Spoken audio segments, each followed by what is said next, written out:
Good afternoon, everyone, and thank you for joining us today on our talk about air-gapped and DR systems. Today we're going to dig a little deeper and look at the difference between a DR system and a cloud drive system, and why I don't think that having your data backed up on a cloud drive is a good idea. First of all, we really need to understand why backups are important. They're important because they're our last line of defense if we need that data, or we need to rewind our systems to go back and get information that is important to us for whatever reason, whether it be hardware failure, we could have software corruptions, God forbid this ever happens, but if you get hacked or crypto locked, and just simple things like the deletion of files and overwrites. They're essential in every business, and every business owner or organization should look at why their backup system is important to them and understand that it is working effectively. Why do I think a cloud drive is not a backup system? There's a very good reason for this. In today's world, or today's technology, the formation of cloud drives, or the development of cloud drives through vendors like Dropbox, Box, iCloud, what are others we've got? Microsoft OneDrive, Google. There's just an endless number of them. The point being is that they were specifically set up to decentralize the workplace and share information and collaborate between organizations and people within those organizations. They're an amazingly effective tool to be able to share information between people. So the basic way that a cloud drive works is that it exchanges information between any device that's connected to it via an app, and that could be a computer, a mobile phone, a laptop. The main problem with these things is what happens on one device will be synchronized through the cloud or through whatever medium that you're using and replicated down to the other device. So therefore, if you get a virus within a system that's outside your network, it has the potential to infect or put ransomware, malware, or suspicious content, or any content that's not even appropriate onto a computer network that it does not belong. So shared folders increases the security risk for that reason, and generally a lot of people use Dropbox, for example. They might have administration rights that can access the data that they may not be able to by mistake, or even delete your data retentions. So cloud drives are pretty amazing the way they work, and the main feature, as I said, they're designed as a data collaboration tool, not backup. What they do as a secondary effect is that they are able to take incremental or version backups of your files as you're working on them, and those versions generally last for 30 days. So for example, you might be working on a spreadsheet. Every time that you save that spreadsheet, that copy or the previous copy of that spreadsheet is saved up to 30 days. So where people do have a bit of a misconception is that if they delete the spreadsheet, they can actually go back and call that version up and restore it down into the synchronized drive, which is correct. That is a secondary benefit for this system. It's not, but it's designed usage. There's no real air gap or separate replication of this data.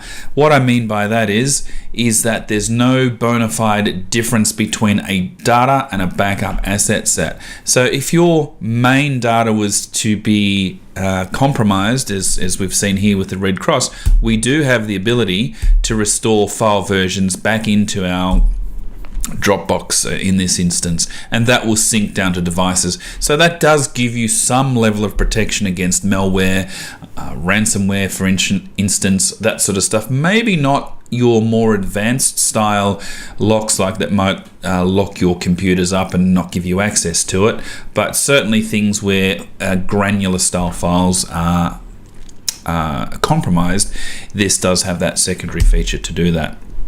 The downfalls, in my opinion, of a cloud drive is that they're not audited. So they're not a backup system that actually reports to you if there's backup failures. Everything's synced, so there's good and bad points to that. The good point is the productivity. So I can put a file in my Dropbox and you at the other end can look at that file and collaborate with me or make changes to that. It also allows you to share files across different accounts.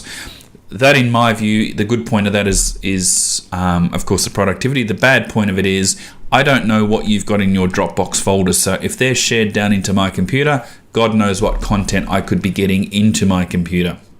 And that includes inappropriate material or things that I have absolutely no control over or maybe not aware of that's on my computer. They're not air-gapped, and I'm going to go and explain air-gapping in following slides. They're not completely secured. Shared folders can infect computers, for example, which I just give you an example of that. But further to that, if you give administration privileges to your Dropbox for whatever reason, people can get in there and create havoc if it's unauthorized access, create dramas with that. A cloud drive is not a backup or DA platform. It's merely a system to store files online and share them and hold versions for 30 days. A great productivity tool. It provides necessary backup measures for granular files only if we need them, but it's not a disaster recovery system and it's not a backup system. What is an air-gap backup system? In my opinion, it's a bona fide gap between data and backups. A dedicated application that specifically replicates a data asset. It's not live, so it basically means the data that you're working on in a live environment is separated to the data that is stored and available for you to restore if you need it. And it's essentially tucked away from the action. So if something was to happen in your live environment, your backed up data is stored in terms of configuration, in terms of granular or singular file recovery, and in terms of complete computer images. And a bona fide air-gap system also means that if your system got hacked, they cannot access your backups to delete them or compromise them. And likewise, if a virus was to enter your system, they cannot infect the backups because the backups are completely separated from your live system. And of course, backups, if they're on your premises, must also be in a secure offsite location. Let's have a really brief look at how, in my mind, a proper mature air-gap system works. So you can have your backup system must start with the base image files, and then whether it's hourly, daily, or weekly, you can have incremental backups that all push out to your bona fide backup device, whatever that may be. The distinct air gap is there as I have demonstrated. So let's say, for instance, we get a backup. It might be a virus, it might be a backup that has a file that is corrupted, or you simply might have gone and deleted a folder that you didn't mean to. So those data contamination points are also backed up to your backup system. So you got to remember, with a backup system, what it's going to do is back up identically what is on your live environment to the backup environment, but it's going to do it at multiple stages based on those increments. So you can, a little bit like pressing a rewind tape, you can press that tape and go back to the point in time where the data was good. So to make it a bona fide or a trusted system, only a trusted network administrator should be allowed to do this. You shouldn't be given access to your backup systems to staff members or people that don't understand the system, because you're busting that air gap, or you're closing that air gap in terms of keeping it separated from only people that know how it works, understand it, and then can use that data to restore back if need, have access to. You put people in control of the wheel of this thing that don't know what they're doing, it could be disastrous. The other key point, as I've mentioned a few times, if a hacker or virus attacks a system, that virus, yes, can get backed up to your backup system, but it's contained within that incremental backup or that increment. So you can go back to the point in time before the virus. So that works for when you've got a image-based backup system. That can be if a virus attacks your network administration or configuration, you can restore that server in its entirety to 2 hours ago. Likewise, if you have a file, you can restore those set of files. And the main point of difference to a cloud drive system is that not everybody has access to it, and it's not data shared across multiple folders that can infect systems. So as I mentioned before, that demonstrates pretty clearly and quickly how you can restore data if you're required to. The key advantage of these air-gapped backup systems is a mature air-gapped file-based system can restore files as needed. So it might be only 1 or 2 files that you need, so they can be restored quite easily, as I've said. Or on the other hand, you might have a whole server that is playing up for whatever reason, and a image-based air-gapped backup system can restore that server as demonstrated there. So the key points: a cloud drive is not a bona fide separated backup system. It is a productivity tool that takes version copies of files that you can restore if you need, but that doesn't include server or computer images, nor does it include configurations. It's purely for granular data only.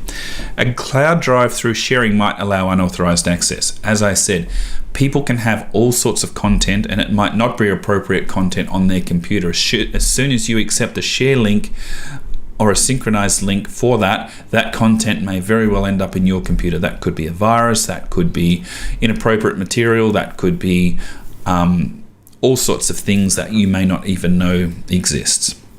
A mature air-gapped backup system allows data to flow one way. Your data or your live system is your live system. Your backup system's your backup system.